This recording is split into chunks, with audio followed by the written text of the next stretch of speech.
ज्ञानाञ्जनशलाकया चक्षुरुन्मिलितं येन तस्मै श्रीगुरुवे नमः। नमः ओं विष्णुपादाय कृष्णपृष्ठाय श्रीभक्तिवेदान्त स्वामी नामिने नमस्ते सारस्वती देवी गौरवाणी प्रचारिणे निर्विशेष शून्यवासते देशिकामणे जय श्री कृष्ण चैतन्य प्रभु श्री अद्वैत और भक्त वृंद हरे कृष्णा कृष्णा कृष्णा हरे हरे हरे राम राम राम हरे हरे। हरे कृष्णा। हरे कृष्ण। हरे कृष्ण। जी भाई प्रभु जी, अब बताइए। तो भगवान कृष्ण इसमें आगे बोलते हैं जिनका ज्ञान माया द्वारा हर लिया गया हो, मतलब वो माया में इतना इन्वॉल्व रहते हैं कि वो सब ये सब चीज के बारे में वो जानते नहीं कि परम भगवान कौन है, परमेश्वर कौन है। तो भगवान कृष्ण बोलते हैं इस प्रकार के जो मनुष्य होते हैं वो मेरी शरण ग्रहण नहीं करते हैं और वो नास्तिक प्रकृति को धारण करते हैं, मतलब वो ऐसे किसी चीज में वो नहीं मानते, उनका बस यही रहता है कि भाई सब कुछ अपने आप होता है, स्वयंभू है अकॉर्डिंग टू साइंटिस्ट। ऐसे दुष्ट भगवान कृष्ण की शरण ग्रहण नहीं करते। ये 15वां श्लोक का अर्थ है 4 जिसमें लोग हैं जो 15वें श्लोक में शरण नहीं ग्रहण करते। कौन है वो 4 लोग? एक मूढ़ प्रकृति के जो होते हैं वो, हम्म। और दूसरा है नराधम, मतलब जो हम्म। मनुष्यों में अधम है कहना चाहिए, नराधम। तीसरे हम्म। कैटेगरी में आते हैं मतलब ऐसे व्यक्ति जिनका प्रकट ज्ञान माया के प्रभाव से शून्य हो गया, मतलब माया के संपर्क में आने से वो ज्ञान विहीन हो अज्ञानी। गए, अज्ञानी। अज्ञानी। हाँ, और अज्ञानी। चौथे? चौथा कैटेगरी के प्रभु जी असुर भाव मिश्रिता, मतलब आसुरी। हाँ जो नास्तिक प्रवृत्ति को होते हैं, जो साइंटिस्ट जिसको बोलते हैं। ठीक है, इसके बाद वाला श्लोक में बता दीजिए। आगे वाले श्लोक में बोलते हैं कि अर्जुन को, हे अर्जुन, 4 प्रकार के जो पुण्यात्मा होता है वो मेरी सेवा में रहते हैं। आर्त, जिज्ञासु, अर्थार्थी, ज्ञानी। आर्त को अगर हम देखें तो जो पीड़ित हैं, है ना, जो सताए हुए हैं, जिनको भगवान की कृपा की आवश्यकता है, वो उस टाइप के पीड़ित। जिज्ञासु में थे, इसमें एग्जाम्पल भी आपने दिया प्रभु जी, सनकादिक मुनि हो गए, ब्रह्म ज्ञानी होते हैं इस प्रकार के जिज्ञासु। अर्थार्थी जैसे जस्ट लाइक ध्रुव महाराज, जिनको भौतिक इच्छा की कामना थी। और एक होता है ज्ञानी, यानी कि अर्जुन हो गए, और जो 4 कुमार आगे हुए ये सब हम्म। कैटेगरी में आते हैं। तो अर्थ, जिज्ञासु, अर्थार्थी और ज्ञानी, ये 4 प्रकार के जो पुण्यात्मा है वो भगवान की सेवा में जाते हैं या फिर उसमें रुचि रखते हैं। 17वें श्लोक में जैसे हमने पढ़ा, इनमें जो परम ज्ञानी है वो शुद्ध भक्ति में लगता है। तो परम ज्ञानी का आपने प्रश्न बहुत अच्छे से किया प्रभु जी। कल मुझे आपने ये बताया कि परम ज्ञानी वो होता है जो सही चीजों को तत्व रूप से जानता है। उनको ये पता है कि भाई एक्चुअल में भगवान कौन है, इसके पीछे कर्ता कौन है, कारण कौन है। तो मूल कारण भगवान कृष्ण है। ये जिनको तत्व रूप से जिनको पता होता है वो एक्चुअल में परम ज्ञानी होते हैं। तो वो भगवान की शुद्ध भक्ति में लगा रहता है। उनको पता है कि मुझे भक्ति किसी देवी देवता का नहीं करना है, अपने को केवल भगवान परमेश्वर श्री कृष्ण की भक्ति करना है। तो उनमें से वो सर्वश्रेष्ठ कहलाता है। आगे भगवान बोलते हैं, मैं उसे अत्यंत प्रिय हूँ और वह मुझे प्रिय है। अब चूंकि भगवान और भक्त में एक कनेक्टिविटी हो जाती है, कनेक्शन हो जाता है, तो वो भगवान को ऐसा भक्त बहुत प्रिय होता है, ये इसमें मतलब बताया गया है। हम्म।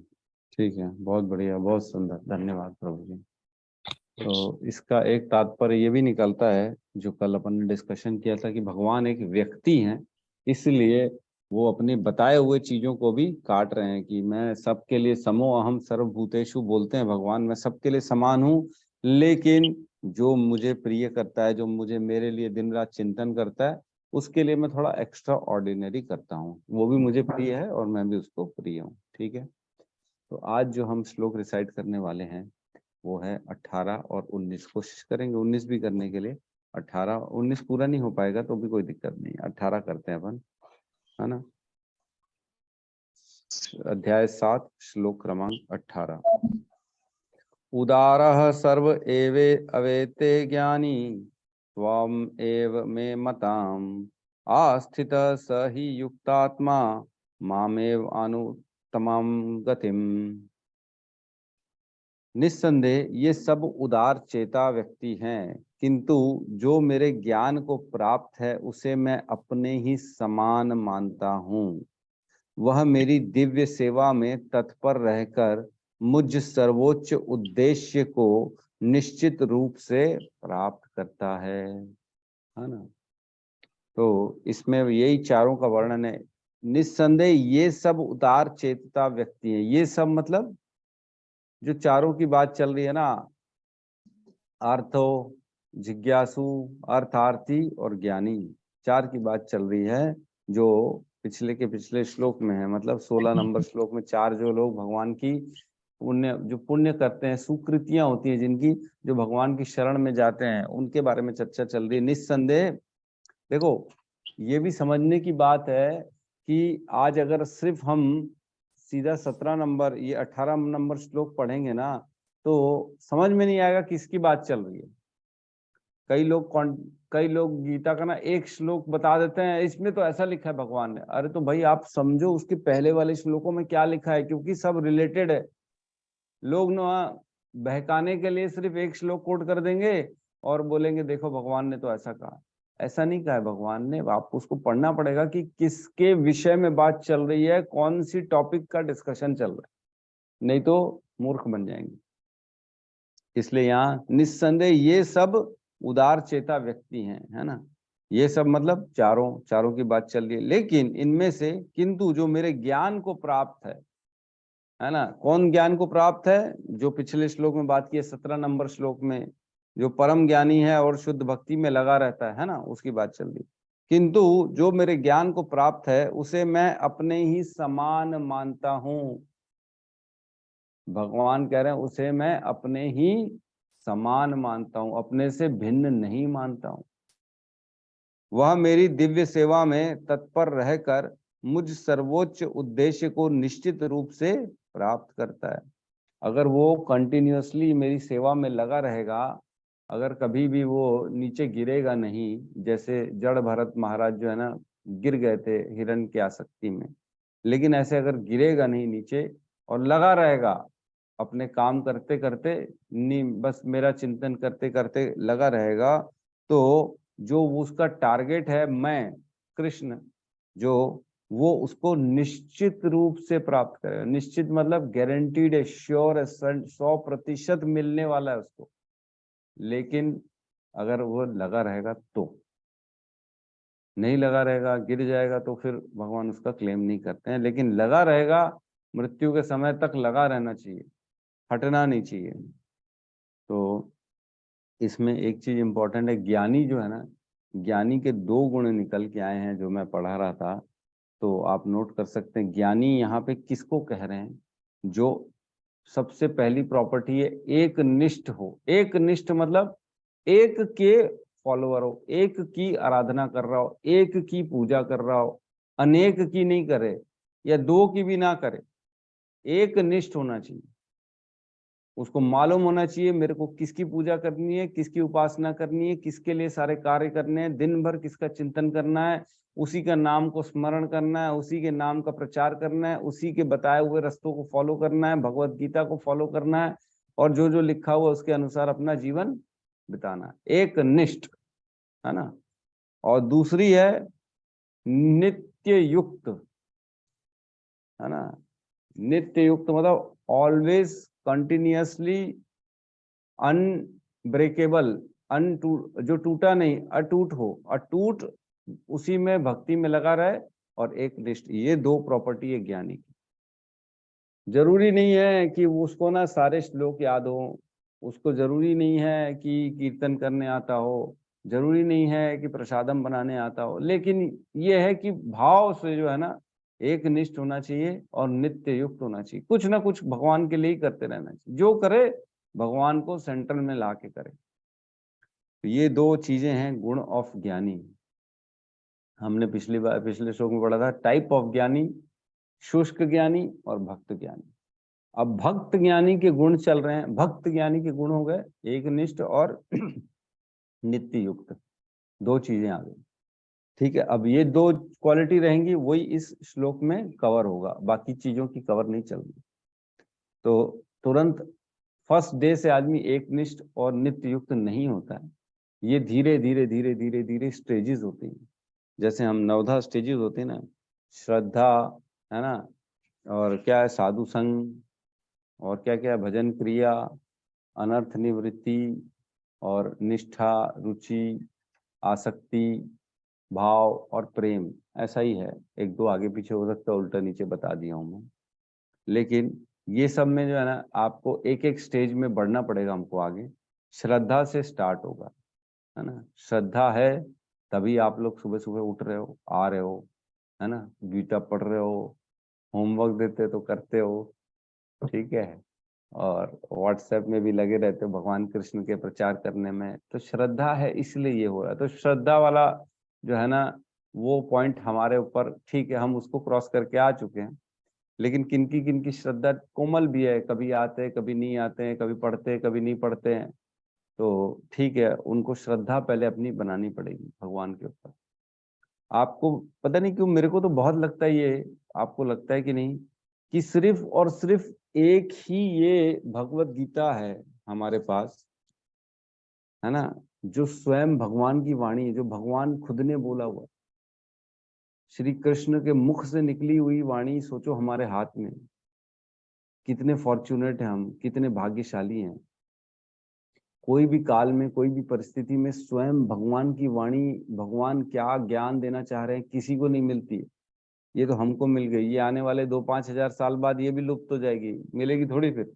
जैसे जैसे कलयुग बढ़ेगा तब ये गायब हो जाएगी। लोग जैसे नालंदा यूनिवर्सिटी को जला दिए, सब जो है ना आए थे मुसलमान जो है, ये 6 महीने की, 1 साल तक लगातार वहां आग जलती रही, इतनी बुक्स जला डाले थे। इतनी हमारे शास्त्र नालंदा यूनिवर्सिटी में जला डाले, 6 महीने तक लगातार जलती रही बगैर टूटे, इतनी बुक्स थी वहां पे, इतने शास्त्र थे, एक से एक शास्त्र जो जला दिए। फिर भी सरकार जो है ना कोई नियम कानून नहीं बनाती। ये लोग तो लगता है हमारे जो है ना मंदिरों को, देवी देवताओं को, सबको जो है ना खत्म करके छोड़ेंगे। फिर भी थोड़ा बहुत अभी प्रधानमंत्री मोदी जो है ना सारे मंदिरों का उत्थान कर रहे हैं, सब जगह सौंदर्यीकरण कर रहे हैं। लेकिन कांग्रेस के राज में तो हम कभी नहीं कर पाते ये सब। कांग्रेस ने तो खत्म कर दिया हमारे देश को ही। हिंदुत्व को जो है वो लोग का तो टारगेट ही रहता है कि खत्म कर दें। ठीक है सर, खैर हम पॉलिटिक्स में नहीं जाएंगे, हम अपनी भक्ति से जो है ना आगे बढ़ना है, हमको भक्ति के बारे में सोचना है। तो हम तात्पर्य में प्रवेश करते हैं। तात्पर्य, ऐसा नहीं है कि जो कम ज्ञानी भक्त है वो भगवान को प्रिय नहीं है। अब देखो यहाँ पे चल रही है कि भगवान जिसको कह रहे हैं वो तत्पर रह के निश्चित रूप से मुझे प्राप्त करता है। उसमें पिछले श्लोक में बताया वो मुझे प्रिय और मैं उसे प्रिय हूँ। तो यहाँ बता रहे जो कम है इनिशियल लेवल में, ऐसा नहीं कि वो भगवान को प्रिय नहीं है।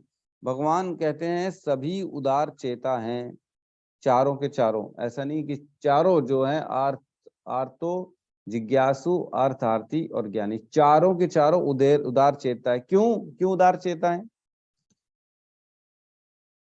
क्योंकि अपने मतलब के लिए ही सही, लेकिन भगवान के पास तो आए ना। भगवान की शरणागति तो की ना उन्होंने, सुकृतियां थी, पुण्य थे, चलो पैसे के लिए आ गए, लेकिन भगवान के पास तो आ गए ना।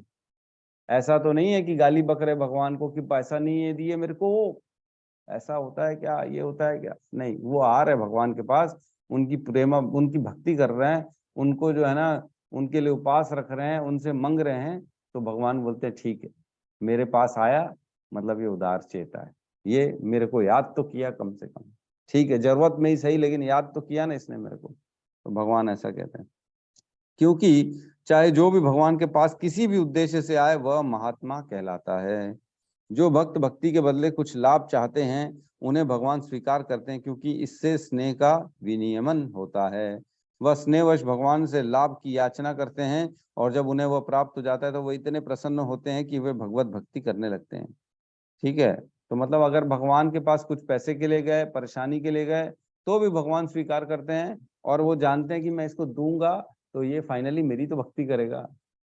भगवान उसको देते हैं और सामने वाला खुश हो जाता है और भगवान की भक्ति स्टार्ट करता है। वाह वाह वाह, कृष्ण से मेरे को ये प्राप्त हुआ, कृष्ण से मेरे को एक बच्चा लल्ला हो गया मेरे घर में, बहुत टाइम से नहीं हो रहा था, तो अब भगवान को ही हम मानेंगे। ठीक है, किंतु ज्ञानी भक्त भगवान को इसलिए प्रिय है क्योंकि प्रिय है कि उसका उद्देश्य प्रेम तथा भक्ति से परमेश्वर की सेवा करना होता है। ऐसा भक्त भगवान की सेवा किए बिना क्षण भर भी नहीं रह सकता। इस प्रकार परमेश्वर अपने भक्त को बहुत चाहते हैं और वे उससे विलग नहीं हो पाते। तो ज्ञानी इसलिए भगवान को प्रिय है क्योंकि बगैर आशा के, बगैर इच्छा के वो प्रेम खाली पाने के लिए उनकी सेवा करता है ना। बाकी लोग उद्देश्य से सकाम कर्मी हैं, और हमने पहले ही समझा ये निष्काम कर्मी, इसको चाहिए कुछ नहीं लेकिन भगवान का प्रेम चाहिए, इसलिए उसकी भक्ति करता है भगवान की, है ना। इसलिए भगवान उसको एक्स्ट्रा ऑर्डिनरी प्यार करते हैं। ठीक है। श्रीमद् भागवतम 1.4.68 में कहते हैं, साधवो हृदयम मह्यम साधुनाम हृदयम त्वाहम मदयन्ते ते ज्ञान जानन्ति न अहम तेभ्यो मनागपि। भक्तगण सदैव मेरे हृदय में वास करते हैं और मैं भक्तों के हृदय में वास करता हूँ। भक्त मेरे अतिरिक्त और कुछ नहीं जानता और मैं भक्त को कभी नहीं भूलता। मेरे तथा शुद्ध भक्तों के बीच घनिष्ठ संबंध रहता है। ज्ञानी शुद्ध भक्त कभी भी आध्यात्मिक संपर्क से दूर नहीं होता, अतः वे मुझे अत्यंत प्रिय हैं। तो ये श्लोक जो है ना, ये है दुर्वासा मुनि और अम्बरीश महाराज का जब लफड़ा नहीं होता है, जब दुर्वासा मुनि जाते हैं भगवान के पास, उस समय का ये वर्णन है। उस समय फिर जो है ना, भगवान बताते हैं उसको कि जो भक्तगण होते हैं ना, वो सदैव मेरे हृदय में वास करते हैं, मैं उनसे कभी अलग नहीं रहता हूँ और वो हमेशा मेरे अंदर, मेरे लिए वो हमेशा मेरा चिंतन करते हैं, मैं उनका चिंतन करते रहता हूँ। हम दोनों का ऐसा संबंध बन जाता है, भक्त और हमारा। तो शुद्ध भक्त के साथ भगवान का बहुत ही गहरा संबंध होता है। ठीक है। तो ये हम ये समझ सकते हैं कि जो चारों हैं ना, उनके बारे में वर्णन था, और चारों में से जो ज्ञानी हैं उसके बारे में भगवान बताते हैं। जो शुद्ध ज्ञानी है वो हमेशा मेरे से हमेशा जुड़ा रहता है, कभी मेरे से अलग नहीं होता, मैं उसमें वास, और निश्चित रूप से वो मेरे को प्राप्त करता है। इसमें कोई डाउट नहीं है कि वो मेरे पास नहीं आएगा। ठीक है।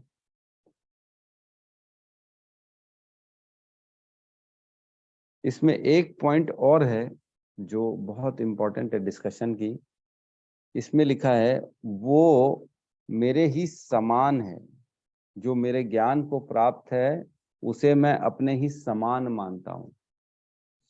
ठीक है। तो ये जो कैटेगरी आएगी ना, ये आएगी गुरु की कैटेगरी। ठीक है।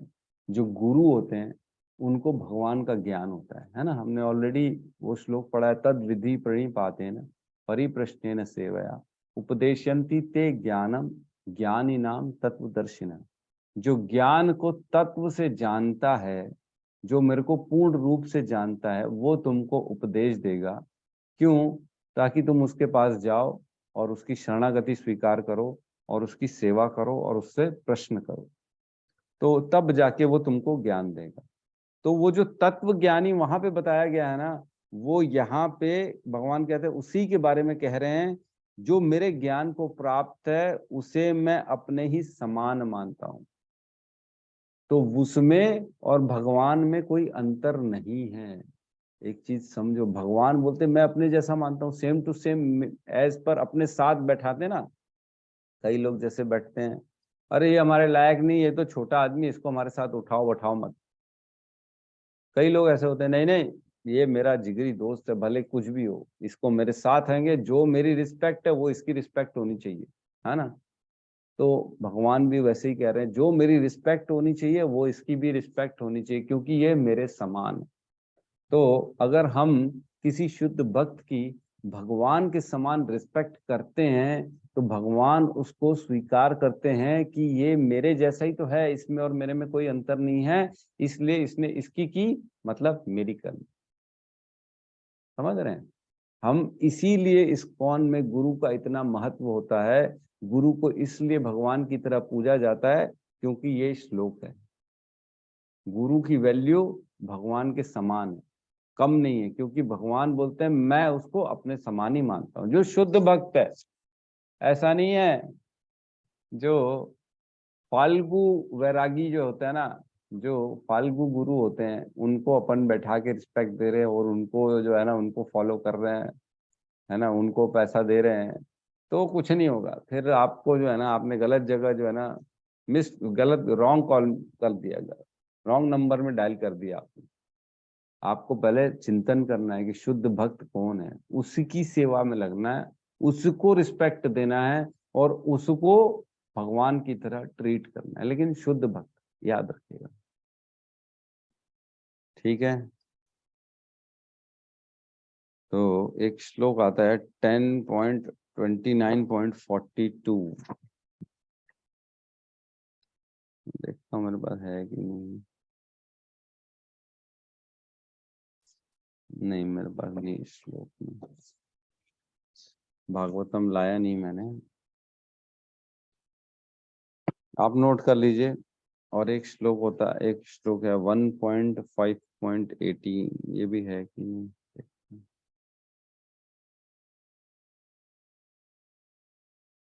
मेरे पास है 1.5.18 श्रीमद् भागवतम। इसमें कहते हैं, जो व्यक्ति वास्तव में बुद्धिमान तथा तत्व ज्ञान में रुचि रखने वाले हैं, उन्हें चाहिए कि वे उस सार्थक अनंत के लिए ही प्रयत्न करें जो उच्चतम श्लोक ब्रह्मलोक से लेकर निम्नतम लोक पाताल तक विचरण करने से भी प्राप्य नहीं है। जहां तक इंद्रिय भोग से प्राप्त होने वाले सुख की बात है, तो यह तो काल क्रम से स्वतः प्राप्त होता है, जिस प्रकार हमारे न चाहने पर भी हमें दुख मिलते रहते हैं। तो ज्ञानियों के बारे में थोड़ा और डिटेल में बताया गया कि ज्ञानी कौन है। ज्ञानी वो है जो उसके बारे में चिंतन करता है, किसके बारे में? उसके बारे में जो ब्रह्म लोक तक भी और नीचे पाताल लोक तक भी हर कहीं वास करते हैं, और वो उनको भी प्राप्त नहीं है, बड़ा मुश्किल से प्राप्त होते हैं, इजी नहीं है। वो तीनों लोकों में है, तीनों लोकों में प्राप्त नहीं है, लेकिन बड़ा मुश्किल है। तभी तो लोग कहते हैं ना, इस लोक में आए, पृथ्वी लोक में कामना करते हैं सब लोग कि हमारा जन्म हो और भारत भूमि में जन्म हो और भगवान की वहां पे भक्ति कर सके, क्योंकि ऊपर के लोकों में और नीचे के लोकों में भक्ति बड़ी मुश्किल है, नहीं है। इतना ऐश्वर्य है, इतना गुणगान है, इतना भोग है, वहां पे मुश्किल है, भक्ति नहीं हो पाती। क्यों करेगा भक्ति? उसको सब वैसे इजीली मिल जा रहा है, हर चीज उसको प्राप्त है। चिंतन करो यूं और वो आपको हाजिर है, तो क्यों करोगे भक्ति? वहां पे क्या होता है, फिर माया का आ जाता है प्रकोप। माया हमारे को ये इल्यूजन में डालती है कि बस तुमको जो चाहिए वो मिल रहा है, तुम सर्व सर्वा हो, तो फिर इसलिए जरूरत ही नहीं पड़ती भगवान। और नीचे के लोगों में दुख इतना है, तकलीफ इतनी है कि दर्द से निकलने के लिए पहले बोलते पहले खाएं तो सही, तब तो पूजा करें, बगैर खाए कैसे पूजा करें? तो पूजा नहीं हो पाती नीचे भी। ठीक है, तो नेक्स्ट श्लोक में हम प्रवेश करते हैं। किसी का कोई अगर डिस्कशन चाहता हो तो कर सकते हैं।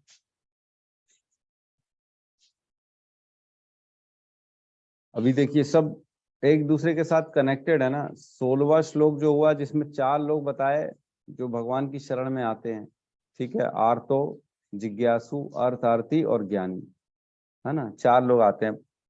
और 17वें श्लोक में बताया कि जो इनमें से ज्ञानी है, जो परम ज्ञानी है, उसकी बात चल रही है ना, जो परम ज्ञानी है, भक्त ज्ञानी है, वह सर्वश्रेष्ठ है और वो मुझे प्रिय है, क्योंकि मैं भी उसको प्रिय हूं। ठीक है, फिर बताया यहाँ पे कि जो परम ज्ञानी है ना, वो निश्चित रूप से मेरे को प्राप्त करता है ना, इसमें कोई डाउट भी नहीं है, और वो मेरे ही समान है। ठीक है, 17 और 18 श्लोक परम ज्ञानी का विवरण हो गया कि कौन है परम ज्ञानी और उसका गंतव्य क्या होता है और उसके साथ मेरा संबंध क्या है। ये 3 चीज भगवान ने बता दी। अब 19वें नंबर श्लोक में भगवान बताएंगे। अब आप पढ़ के बताना किसके बारे में बता रहे हैं। ठीक है, श्लोक में प्रवेश करते हैं हम। बहुनाम जन्मनाम अन्ते ज्ञानवान माम प्रपद्यते वासुदेवः सर्वमिति स महात्मा सुदुर्लभः। अनेक जन्म जन्मांतर के बाद जिसे सचमुच ज्ञान होता है, वह मुझको समस्त कारणों का कारण जानकर मेरी शरण में आता है। ऐसा महात्मा अत्यंत दुर्लभ होता है। किसके बारे में बात चल रही है? गैस। ये परम ज्ञानी के बारे में बता रहे हैं प्रभु जी। परम ज्ञानी, और जो चौथे नंबर की जो कैटेगरी, ज्ञानी ज्ञानी, ज्ञानी, हाँ। मतलब ज्ञानी बहुत जन्मों के बाद मुझे जान पाता है। ज्ञानी प्लस भक्त होना चाहिए, जस्ट लाइक अर्जुन। ठीक वो है, भी तो और भक्त कौन थे। बता रहा है? और कौन बताना चाहेगा? किसके बारे में बात चल रही है? चारों के बारे में बात चल रही है कि ज्ञानी के बारे हम में बात चल हमारे ही रही है? बारे बात चल रहा है कि हम आपके जैसे बारे में भक्त बात के चल बारे में, रही है। हमारा जैसे भक्त के बारे में। आप अपने आप को कौन सी कैटेगरी में रखते हो? नहीं गुरुजी, जैसे जो हम लोग जो जो क्लास कर रहे हैं यही सब भक्त के बारे में बात चल रहा है। तो हम तो ज्ञानी के कैटेगरी में आएंगे ना। अच्छा तो मतलब ज्ञानी के बारे में बात चल रही है। जी। ठीक है, आपके हिसाब से ज्ञानी के बारे में बात चल रही है। ठीक है गौतम प्रभु बताइए। प्रभु जी, जो भगवान के प्रति शरणागत होते हैं, जो 4 तरह के पूर्ण आत्माएं जो हमने पढ़े हैं, आर्त, जिज्ञासु, अर्थार्थी, उनके बारे में बात कर। अच्छा, मतलब ज्ञानी को छोड़ के बाकी 3 की बात चल रही है। जी प्रभु जी। ठीक है, और कौन बताना चाहेगा? प्रभु जी, जो जो सब जान जाता है भगवान श्री कृष्ण ही सब कुछ है वो जान जाता है, वही होगा क्या प्रभु जी? वो तो जान के इसका जो रिजल्ट शरण में है। आते हैं। वो तो बहुत जन्मों के बाद ये जान जाता है कि सब कुछ श्री कृष्ण है, लेकिन कौन बहुत जन्मों के बाद जान पाता है? जी वही तो बात चल रही है कि कौन है ऐसा जो बहुत जन्मों के बाद उसको पता पड़ता है कि वासुदेवम सर्वमिति, श्री कृष्ण ही सब कुछ है। जी कौन है ऐसा जिसको बहुत जन्म लग जाते हैं? वो आर्थ है, अर्थार्थी है, जिज्ञासु है कि ज्ञानी है? या ज्ञानी में भी जो शुष्क ज्ञानी है और जो भक्त ज्ञानी है, किसकी बात चल रही है? बहुत जन्म लग जाते हैं उसको बोले मेरे पास आने में, ये समझने में कि कृष्ण है भगवान। बताओ, कोई तो कमेंट दो। रोहित प्रभु क्या बताना चाहोगे?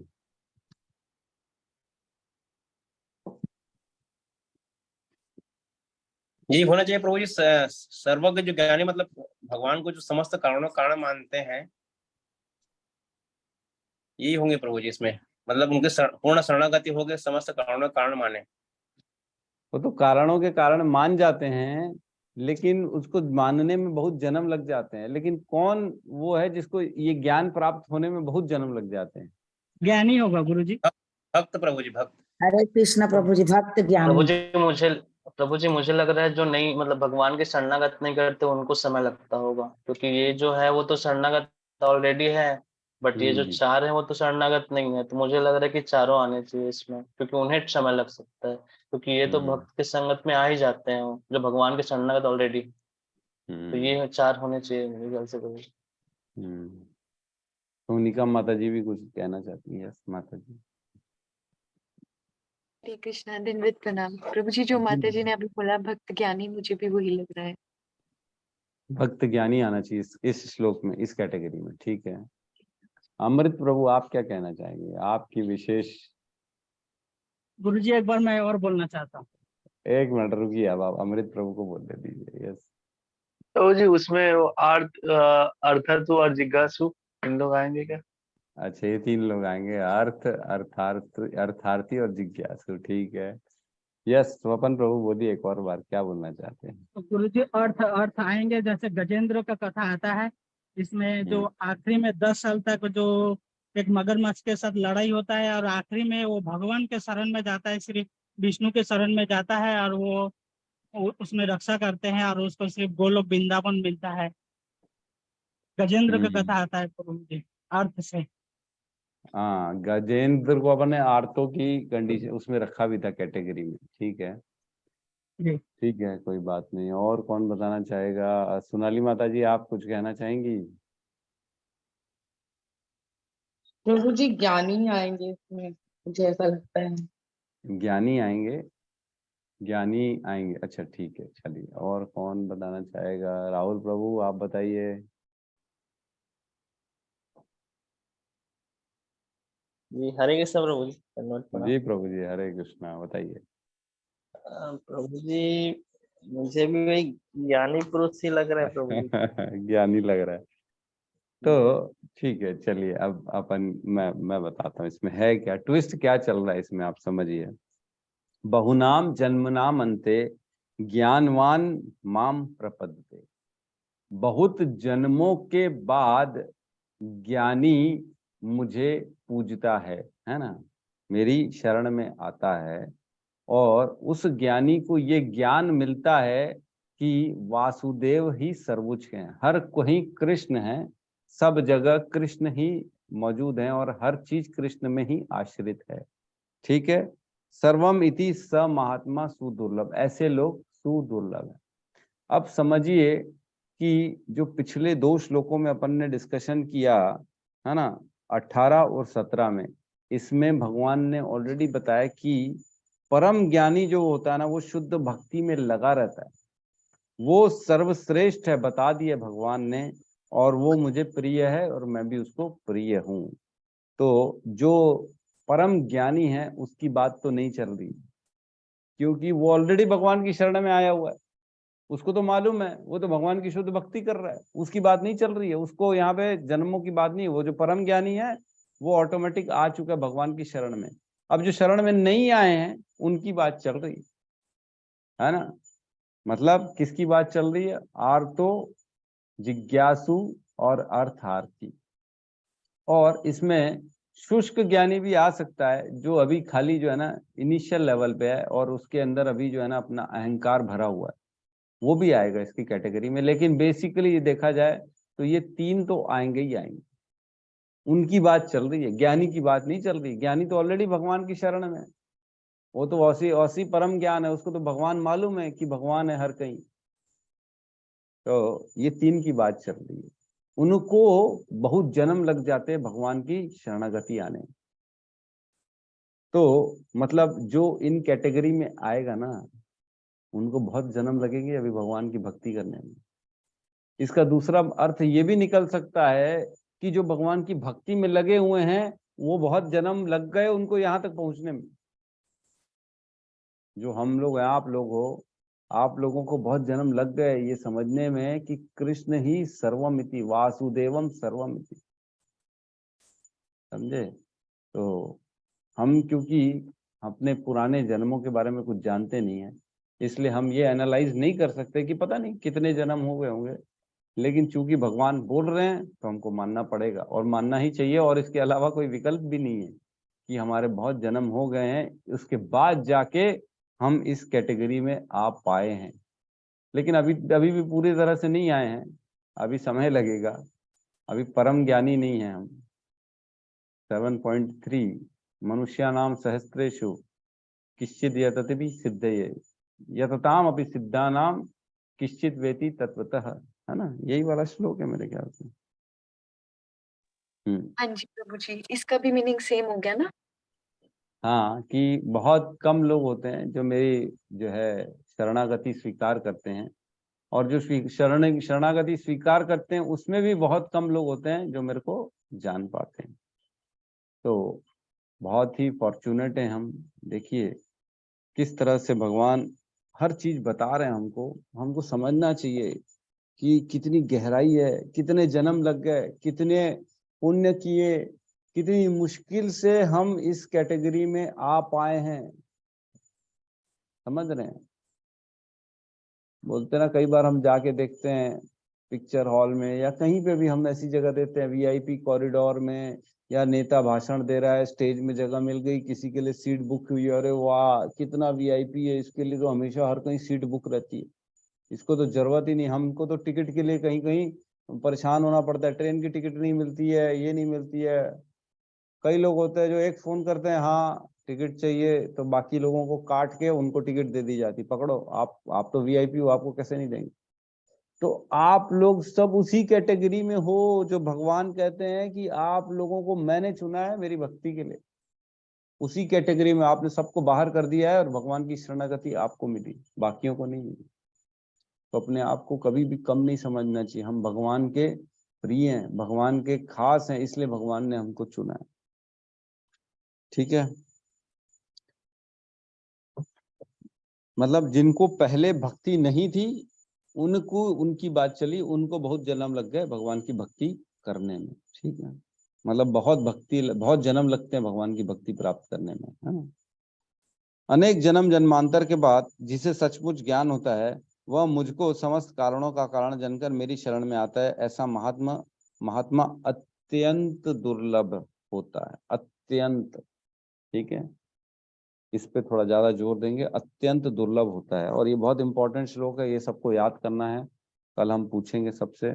और ये श्लोक आज कंप्लीट नहीं होगा, कल भी इस पे डिस्कशन होगा, ठीक है। तो इसमें तात्पर्य में प्रवेश करते हैं। भक्ति या दिव्य अनुष्ठानों को करता हुआ जीव अनेक जन्मों के पश्चात इस दिव्य ज्ञान को प्राप्त कर सकता है कि आत्म साक्षात्कार का चरम लक्ष्य श्री भगवान है। ये देखिए, तो आत्म साक्षात्कार हमने पढ़ा, 3 स्टेजेस होते हैं, राइट। एक होता है ब्रह्म का साक्षात्कार, फिर होता है परमात्मा का साक्षात्कार, फिर थर्ड में लास्ट में आता है भगवान का साक्षात्कार। तो जो ब्रह्म के साक्षात्कार में लगे हुए हैं, जो मायावादी हैं, जो खाली शून्यवादी हैं, जो निराकारवादी हैं, ये भी तो सब पूजक हैं, ये भी तो आध्यात्मिक हैं, ये भी तो लगे हुए हैं ना कहीं स्पिरिचुअल में। तो इनकी क्या कैटेगरी है? इनको भी तो आखिर रखेंगे ना भगवान अपने शरण में। ब्रह्म के लगा हुआ है तो ठीक है, कोई बात नहीं, ब्रह्म की पूजा करने दो। तो ये जो लोग हैं ना, इनको अभी समय लगेगा भगवान को समझने में, ज्ञान प्राप्त करने में, और जन्म लगेंगे इनको, हो सकता है। भगवान को स्वयं एक व्यक्ति रूप में समझना, ये अपने आप में बहुत गहरा ज्ञान है, बहुत गहरा ज्ञान है। हर कोई नहीं समझ पाता कि भगवान एक व्यक्ति है, हमारे जैसे व्यक्ति हैं भगवान भी। ये समझने में बहुत समय लग जाता है, नहीं मानते लोग। लेकिन प्रभुपाद की कृपा से और गुरु आचार्य की परंपरा से जो ज्ञान मिल रहा है, हम समझ पा रहे हैं। हमको ये मानना चाहिए और जानना चाहिए और इस पे पूर्ण विश्वास करना चाहिए। तभी हम जो टॉप मोस्ट भगवान की साक्षात्कार होती है ना, उसमें हम पहुंचेंगे। व्यक्ति मानेंगे तब, ठीक है। आत्म साक्षात्कार के प्रारंभ में जब मनुष्य भौतिकता का परित्याग करने का प्रयत्न करता है, तब निर्विशेषवादी की ओर उसका झुकाव होता है।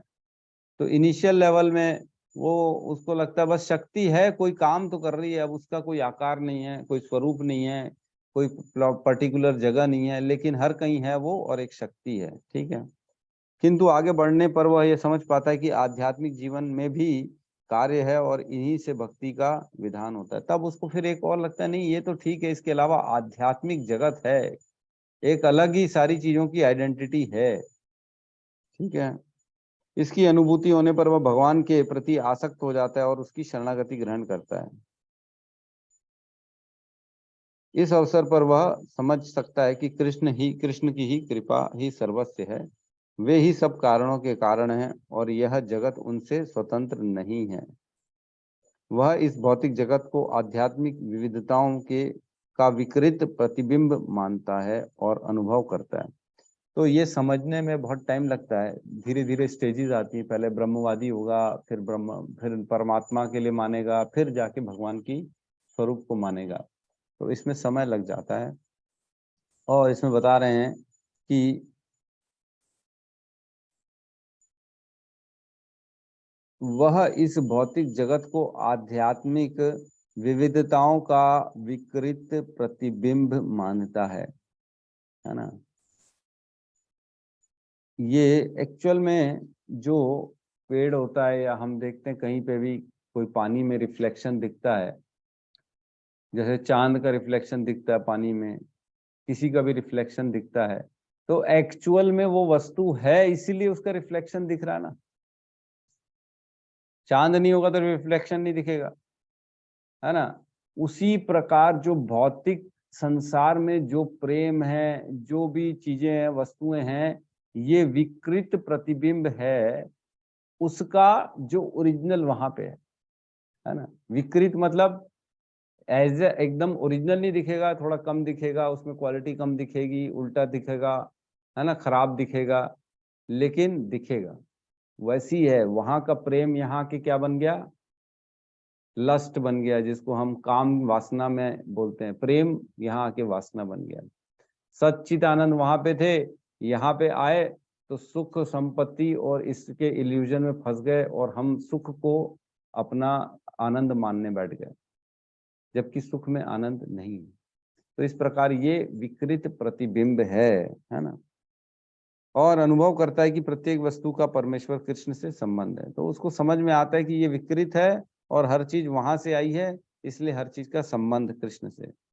इस प्रकार वह प्रत्येक वस्तु को वासुदेव श्री कृष्ण से संबंधित समझता है, और इस प्रकार वासुदेवम व्यापक दृष्टि होने पर कृष्ण भगवान कृष्ण को परम लक्ष्य मानकर शरणागति प्राप्त होती है। ऐसा शरणागत महात्मा दुर्लभ है।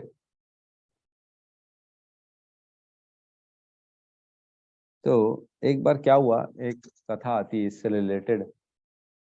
एक लड़का था गांव का, बड़ा पढ़ के आया बाहर से, बोले हायर एजुकेशन लेके आया वो गांव में वापस। अब अपने पिताजी को बोलता है मैं नौकरी उसकी करूंगा जो सबसे बड़ा हो इस गांव में, मैं छोटे मोटे आदमी क्या नहीं करूंगा, जो सबसे बड़ा हो उसी की नौकरी करूंगा, बाकी की नहीं करूंगा। तो उसको पिताजी ले जाते, चल सरपंच के लगवा देता हूँ, वही सबसे बड़े हैं भाई, मुखिया तो वही है हमारे गाँव के। तो सरपंच के पास जाता है और वहां जाके नौकरी करना चालू कर देता है, सरपंच की नौकरी। बोले सबसे बड़ा आदमी कौन, सरपंच, उसी की नौकरी करूंगा। तो सरपंच की नौकरी करते करते करते करते उसको पता पड़ता है कि सरपंच भी हर महीने ना तहसीलदार के पास जाता है, उस पूरी तहसील का जो मुखिया होता है तहसीलदार, उसके पास जाता है टैक्स वैक्स जमा करने के लिए। तो एक बार जाता है तो तहसीलदार के यहाँ सरपंच के साथ, तो देखता है सरपंच भी उसके सामने हाथ जोड़ के खड़ा है।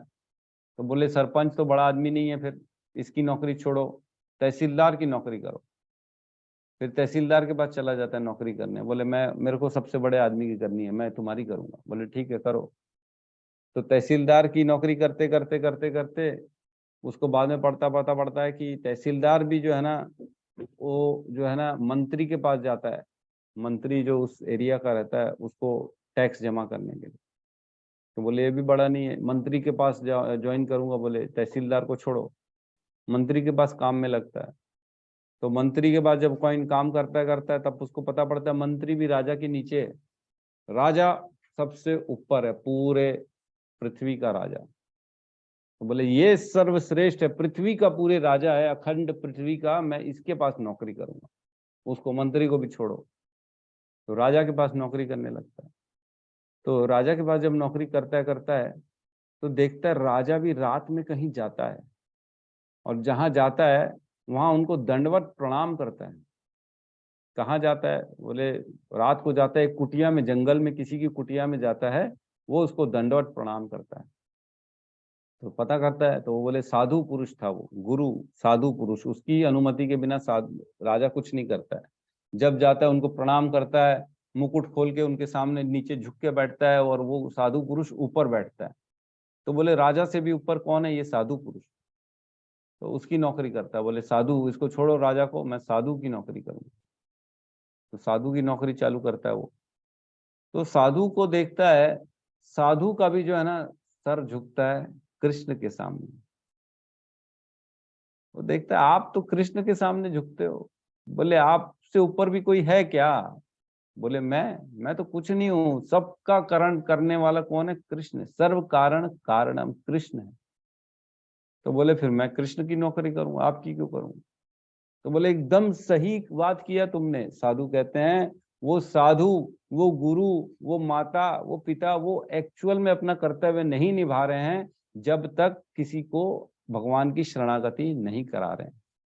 भगवान की शरणागति की कराई तो तुमने अपना कर्तव्य पूरा कर लिया। तो वो साधु उसको फिर पूरी विधि विधान बताते हैं किस प्रकार भगवान की शरणागति करनी चाहिए। तो ऐसे हम भी हैं, हमको अनेक जन्म लग जाते हैं पहुंचने में, समझने में कि सर्व कारण कारणम है, कृष्ण के सामने झुकने में अनेक जन्म लग जाते हैं। कभी इसकी कर रहे हैं, कभी उसकी कर रहे हैं, कभी इसकी कर रहे हैं, ढूंढे जा रहे हैं, बस पता ही नहीं पड़ रहा है। अपने मनोचिंतन से आदमी परेशान है कि भाई है कौन। कोई शिव बोल रहा है, कोई पार्वती बोल रही है, कोई शनि बोल रहा है, कोई गणेश बोल रहा है, कोई सूर्यदेव बोल रहा है, लगे हुए हैं वहां पे सेवा में, है ना। कोई खाली समाज सेवा बोल रहा है, कोई खाली गरीबों का उद्धार बोल रहा है। तो इस प्रकार अनेक जन्म लग जाते हैं हमारे को ये जानने में सिर्फ कि सर्व कारण कारणम वासुदेवम सर्वमिति। ठीक है। किसी का कोई डाउट हो, कोई हम्म। अपना रियलाइजेशन हो तो यस। हरे कृष्ण प्रभु जी। जी प्रभु जी, हरे कृष्णा। प्रभु जी आपने जो कथा बनाया है ये मतलब अर्थार्थी की कैटेगरी में आएगा, जो अर्थ के लिए आया था और भगवान को प्राप्त कर गया। नहीं, ये तीनों कैटेगरी के लिए है। पीड़ित के लिए भी है, पीड़ित है, परेशान है, एक के पास गया, पहले डॉक्टर के पास, कंपाउंडर के पास गया, उसको सोल्यूशन नहीं मिला, फिर दूसरे के पास गया, फिर बड़े डॉक्टर के पास गया, फिर उसने टेस्ट कराई, फिर बोले नहीं यहाँ इलाज नहीं होगा, अब आपको हॉस्पिटल जाना पड़ेगा, बड़े वाले हॉस्पिटल। फिर आप बाहर गए, फिर वो बोला नहीं सर्जनी को बुलाना पड़ेगा, बड़े सर्जरी को, वो सर्जरी करने वाला आएगा तब आपका इलाज होगा। तो इस प्रकार समय लग जाता है समझने में कि मेरे एक्चुअल में परेशानियों का कारण कौन है, इससे निराकरण कौन दे सकता है। तो वो उसके लिए भी आएगा, जिज्ञासु के लिए भी आएगा। पहले जिज्ञासा करेगा कि है क्या, व्रत क्यों रखते हैं, तो धीरे धीरे पता पड़ेगा उसको व्रत इसलिए रखते ताकि जो है कुछ पालो, यज्ञ कर लो। तो व्रत किसके लिए रखते हैं, तो बोलेगा शिव जी के लिए रखते हैं। तो शिव जी के लिए क्यों रखते हैं, धीरे धीरे पता पड़ेगा अरे शिव जी भी तो राम के भक्त हैं, दिन रात राम का नाम जप करते हैं। तो जिज्ञासा करते करते भी आखिर फाइनल पहुंचने में टाइम लग जाता है। तो तीनों कैटेगरी के लिए है। प्रभु जी जैसे हम लोग अभी ये तीनों कैटेगरी मतलब ज्ञान के कैटेगरी में पहुंच गए हैं, तीनों कैटेगरी को क्रॉस कर गए हैं इस हिसाब से, इस श्लोक के हिसाब से अगर देखा जाए तो। नहीं, अपने आप को ऊपर मानना गलत है। मतलब क्या प्रभु जी आप अपने आप को सारे पीड़ाओं से दूर मानते हो? नहीं प्रभु जी, अभी ज्ञान मतलब ले रहे हैं उस स्थिति में बोल रहे। हाँ, अभी तो ज्ञान मिला ही नहीं है, अभी तो कुछ समझे ही नहीं है। देखो ठीक है। शरणागति सबसे इम्पोर्टेंट। अगर ये मान लिए ना कृष्ण है बस और कोई नहीं है, तो आपके अंदर पूरा ज्ञान आ गया। अपने आप को अगर शरीर मानते हो तो अभी भी ज्ञान नहीं है। आत्मा मानते हो और ये आत्मा भगवान की है, तब आपके अंदर ज्ञान है, अदरवाइज नहीं है। अगर अभी भी शरीर के प्रति आसक्त हैं, शरीर के सुख दुख में ऊपर नीचे हो रहे हैं, शरीर के रिलेशन जो है उनके साथ ज्यादा अटैचमेंट बना पड़ा हुआ है, तो भी अभी हमें समय लगेगा। जी प्रभु जी, धन्यवाद। गुरु जी धन्यवाद। मैं भी एक शब्द बोलना चाहता हूँ। आप बोलिए जो बोलिए। कथा सुनाए हैं इसका ये सार ये होता है क्या, जैसे हम सर्वोपरि मतलब सबसे बड़ा आदमी का ही सेवा करना चाहिए? आपका कथा का जो सार हुआ है निकला है, मतलब बिल्कुल सबसे बिल्कुल बड़ा आदमी का ही हमको सेवा करना चाहिए क्या? बिल्कुल सही है। सबसे बड़ा पहले है कौन ये पता तो करो, और उसके साथ सेवा करो और सब कुछ उसको दे दो।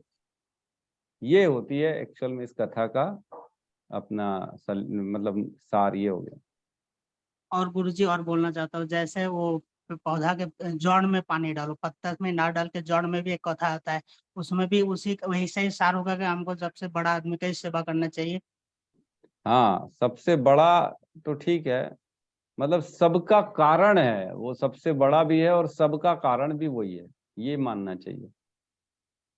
अब गुरुजी और पूछना चाहता हूँ, जैसे हम और देवी देवता का पूजा करते हैं, तो आपका कथा के सार ऐसा भी निकलता है क्या, जैसे हम किसी के पास ना जाके सिर्फ सर्वोपरि श्री भगवान श्री कृष्ण के शरण में ही जाए? बिल्कुल सही पकड़ा आपने, यही निष्कर्ष निकलता है। एक निष्ठ होना बहुत जरूरी है, लेकिन यह है कि मैं मना नहीं करता, आप झुको मत किसी के भी सामने, झुको, उनका रिस्पेक्ट करो। जहां लगता है उनको विधि विधान जो है, भाई इनको अगरबत्ती दिखानी है तो दिखा दिए, दिखा दिया, दिखाना तो दिखा दिए, कोई दिक्कत नहीं। शिव जी के सामने भी आप झुको, लेकिन अपना मन तो कृष्ण को ही बस दे के रखो, है ना।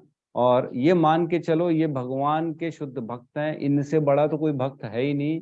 हे उनसे भी ये भक्ति मांगो कि जैसे आपने भक्ति की है, मुझे भी एक निष्ठ भक्ति करने का मार्गदर्शन दो, मेरे पे कृपा करो कि मैं भी भगवान की एक निष्ठ भक्ति कर सकूं। बस ये मांगना है और कुछ नहीं मांगना।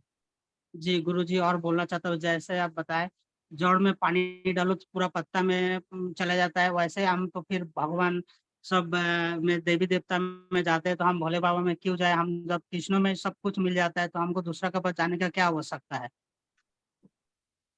बिल्कुल सही है, आवश्यकता नहीं है आपको। जी गुरु धन्यवाद। धन्यवाद। यस अनिल प्रभु। यस प्रभु जी, हरे कृष्णा। हरे कृष्णा। प्रभु जी जैसे कि तीसरे श्लोक में जो बताया गया ना, मनुष्य नाम सहस्रेषु, और एक है आपका 19वां श्लोक, बहुना नाम जन्मन मनते, है ना। तो इसमें मैं बोलना चाहूंगा, जैसे कि हम लोग अभी कलयुग में जी रहे हैं, तो ये जो वर्ड आया ना, उस पर मैं बोलना चाहूंगा, अनेक जन्म जन्मांतर। जैसे कि हम जानते हैं अभी ब्रह्मा जी का जो 7वां मनवंतर चल रहा है, इससे पहले हम देखेंगे तो 27 द्वापर युग जा चुके हैं। अभी जो गया वो 28वां द्वापर युग था, जिसमें मूल कृष्ण आए थे। इससे भी पहले 27 बार भगवान कृष्ण यहाँ आ चुके हैं, जो कि विष्णु जी के द्वारा रक्त कृष्ण के रूप में आए थे। तो कहने का मतलब ये है कि हम लोग इतने अधम पापी से कहना चाहिए तब, कि जब से सृष्टि बना है तब से हम मनुष्य बने, कीट पतंग बने, अनेक बार जन्म लिए। कई बार हमने भगवान राम को देखा, भगवान कृष्ण को देखा, वामन भगवान को देखा। इवन भगवान ने जितनी बार भी अनेक अनेक मनवंतर में लीला अवतार, गुड़ा अवतार, अनेक मनवंतर में जन्म लिए, प्रकट हुए, हमने उनको देखा, उनके साथ हो सकता है लीला में पार्टिसिपेट भी किया हुआ, फिर ना भी किया हो। लेकिन इतना होने के बावजूद हमको ये नहीं मिला कि सर्व कारण कौन है, मूल भगवान कौन है। क्योंकि हम देखते हैं द्वापर युग में भगवान कृष्ण थे, उस समय दुर्योधन भी था, अर्जुन भी था, लेकिन दोनों में कितना डिफरेंस है। अर्जुन उनको पहचान पाया कि यही भगवान है, भीष्म पितामह पहचान पाया कि यही भगवान है, लेकिन दुर्योधन या फिर जितने भी कौरव थे, या फिर उस कैटेगरी में जितने लोग अधर्मी लोग थे, वो भगवान के साक्षात रहते हुए भी उनको नहीं पहचान पाए कि यही भगवान है। तो मैं हम सब के बारे में बोलना चाहूंगा कि हम ब्रह्मा जी को सृष्टि बनाए कितनी बार हो चुके हैं, और ना जाने ब्रह्मा कितनी बार आए और गए, कितनी बार उन्होंने पुनर्जन्म लिया, और फिर भी वो सृष्टि का सृजन किए। प्लस उनकी अभी 50 वर्ष आयु भी पूरा हो कहना चाहिए, मनवंतर में 7वां मनवंतर चल रहा है। मतलब जब से सृष्टि बना है तब से हम 84 लाख योनि में घूमते रहे, घूमते रहे, घूमते रहे। अब जाके हमको शिल प्रभुपाद की कृपा से ये इस्कॉन मिला, भगवत गीता मिला, और आपकी गाइडलाइन में ये सब चीज हम लोग अंडरस्टैंडिंग अच्छे से कर पा रहे हैं। तो हम लोग बहुत भाग्यशाली हैं प्रभु, ये मैं कहना चाह रहा हरि बोल, हरि बोल। बहुत सुंदर, प्रभु जी का रियलाइजेशन बहुत काबिल तारीफ है, तालियां। लेकिन इसमें एक एक बस आपने जो है ना कंसेप्ट में गड़बड़ कर दिया है। वो ये है कि हमारे जन्म तो हुए, अनेक अनेक जन्म हो गए, जब से सृष्टि हुई है। ब्रह्मा जी के पहले भी थे, हम दूसरे ब्रह्मांड में, ये भी हुआ है। लेकिन हमको एक बार भी मौका नहीं मिला कि हम भगवान की लीलाओं में रहें, या भगवान को देख सकें, या भगवान को जान सकें। क्योंकि अगर भगवान की लीलाओं में जाते, भगवान को देख पाते, तो उसी समय हमारा उद्धार हो जाता। हम करेक्ट। रहते हुए भी हो सकता है हम रहे हों इस पृथ्वी में, और भगवान श्री राम रहे हों, लेकिन हम बहुत दूर कहीं कीड़े पतंगे, मकड़ी, या छोटी सी छिपकली, या जो है मछली के रूप में कहीं और रहे हों, हमको मालूम ही नहीं पड़ा, वो समय निकल गया हो। तो इस जी प्रकार हम अपने कर्मों को भोगते रहे। भगवान की कृपा हमारे ऊपर उस समय इतनी नहीं थी, लेकिन आज मिल चुकी है, और आज श्रील प्रभुपाद का हमारे को मार्गदर्शन और उनका कृपा से सब ज्ञान मिल रहा है। तो ये एकदम सही कहा प्रभु जी ने कि अनेक अनेक करोड़ों अरबों और भी अनगिनत अरबों जन्म से हम यहाँ पे फंसे हुए हैं, ये समझना चाहिए हमारे। बिल्कुल सही कहा अनिल प्रभु ने, बहुत बढ़िया।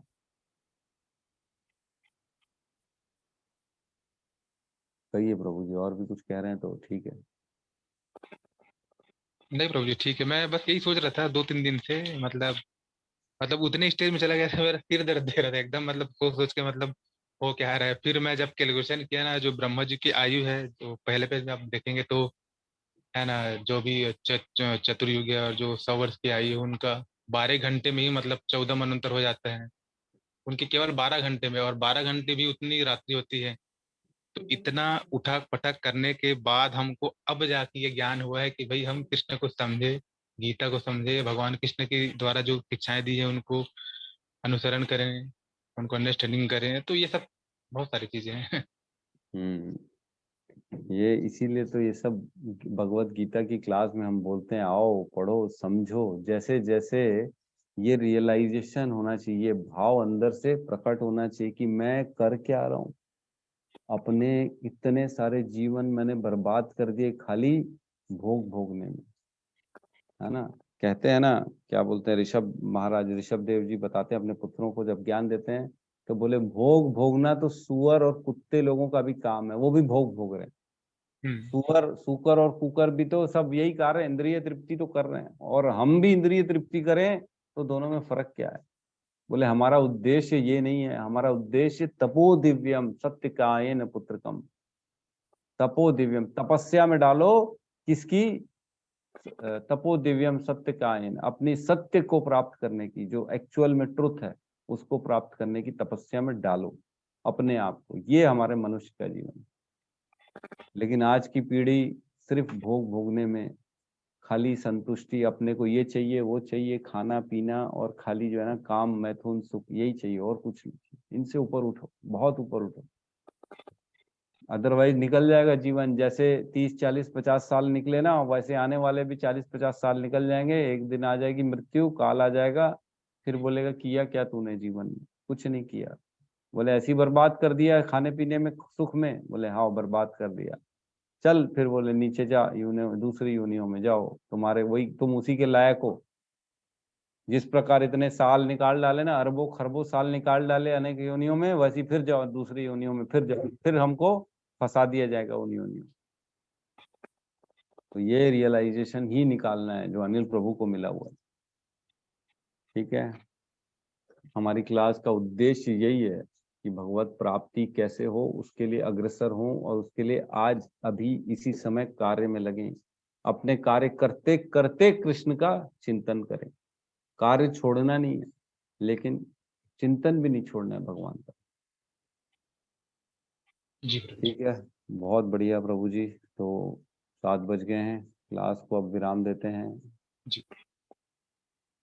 मेरे ख्याल से एक दिन लगता है स्पेशल क्लास रखनी पड़ेगी, सबको पकड़ पकड़ के पूछना पड़ेगा आपको कुछ समझ में आया कि नहीं है, क्या चिंतन है, क्या रियलाइजेशन है, आप अपना बताओ, और किस प्रकार आपने अपना जीवन चेंज किया है, ये समझना पड़ेगा। हाँ बहुत प्रभु जी।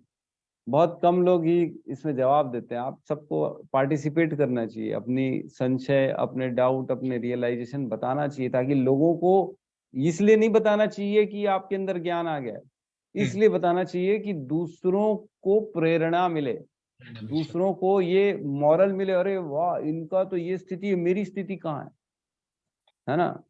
ये इसलिए हमारी जरूरी, और कोई जरूरी नहीं। यस गौतम प्रभु कहिए। हाँ प्रभु जी, छोटा सा बस बात बोलूंगा थोड़ी देर के लिए। प्रभु जी जैसे आप बोल रहे हैं ना कि लाइक किसी चीज में भाग लेना और पढ़ना, तो प्रभु जी जैसे मैंने अपना रियलाइजेशन बता रहा हूँ, मैं जितना ज्यादा इस सब में इन्वॉल्व रहता हूँ, लाइक रीडिंग में, चाहे सुनने में, चाहे कुछ भी स्पेशल चीजें ढूंढने में या जो भी, तो प्रभु जी मतलब पहले नहीं था, लेकिन अभी इतना इंटरेस्ट हो गया, मतलब इतना अच्छा लगता है। और जितना ज्यादा मैं पढ़ता हूँ या कुछ भी करता हूँ ना, तो मुझे ऐसा लगता है कि जैसे मैं कोई श्लोक ढूंढता हूँ, जैसे आप कुछ पूछते हैं तो दिमाग में वो श्लोक फट से याद आ जाता है। जैसे मैं नोट्स बनाने बोले आपने, तो नोट्स में बनाता हूँ। तो नोट्स बनाने के बहुत फायदे हैं प्रभु जी, वो ऑटोमेटिक माइंड में ना, जब हम नोट्स बनाते हैं, हमें माइंड में ऑटोमेटिक चले जाता है, और भगवान ऑटोमेटिक बहुत सारे ज्ञान हमको देते जाते हैं, मतलब और आगे बढ़ते हैं इस चीज में हम। बिल्कुल सही कह रहे हैं प्रभु जी कि आप जब खुद बैठते हैं ना नोट्स बनाने, तो एक्चुअल में मालूम क्या है, कल मैं भी एक छोटा सा रियलाइजेशन बता रहा हूँ।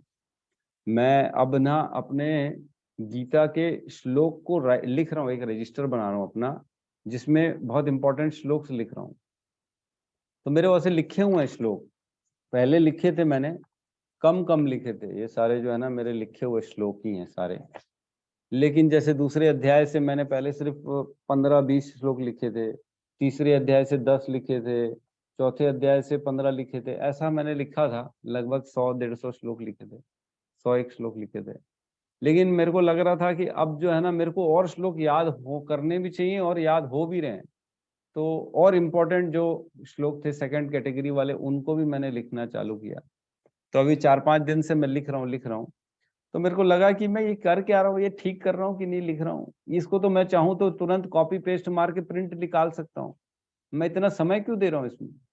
आज एक एक श्लोक लिखोगे तो समय लगता है ना, ऐसे नहीं बन जाता। डेली का 3 घंटे 2 घंटा देना पड़ता है, तब जाके लिख पाता हूँ। और अगर उसको मैं कंप्यूटर में सिलेक्ट करके ये श्लोक नंबर डालूं, खाली कॉपी करूं, पेस्ट करूं, तुरंत मुश्किल से 15 मिनट में सब काम हो जाएगा। तो मेरे को लगा नहीं, मेरे को जब तक मैं प्रयास नहीं करूंगा ना, कृपा नहीं मिलेगी। मेरे को प्रयास करना चाहिए, मेरे को मेहनत करनी चाहिए, तब जाके भगवान की कृपा मिलती है। अपना समय भगवान के कार्य में लगाना चाहिए। कॉपी पेस्ट करके फिर समय मिलेगा, मैं करूंगा क्या? तो इसलिए मैं लिख रहा हूँ उसको स्वयं।